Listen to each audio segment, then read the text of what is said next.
Hello friends, welcome to my mini blog. आज मो दादूर श्राद्ध थिला तो मु आज घर को आसी पहुँचली।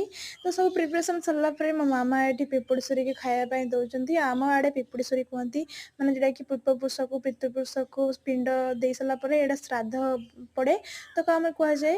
तो आपण आड़े कौन कहुए मतलब कमेंट जनइबे। तब मो भाई ये नखरामी कर पेट्रोल को मैंने गैस को धरिकी ये मुझे देखुची आमर कौन कौन सब आइटम होता देखते ये सब भात चटणी या कौन बाड़ीवा घंट सब काटा है सब सजड़ा हो रखाई पायस अच्छी मामा शंख बजाई सब कर्मक्रिया सारे ये सब काटाकाटी सारी माने आमर सब कढ़ा माने अधा अधी काढ़ी आनी कारण सर्व करने सुविधा हम।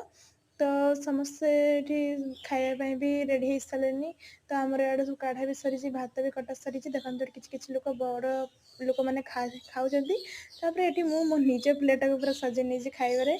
तो आपण मानक भल लगुवा निहाती मत कहे केमती मोर ये ब्लॉग टी। प्लीज सब्सक्राइब करके जी रोचे बाय बाय साग मैंने नेक्स्ट ब्लॉग देखा। जय जगन्नाथ।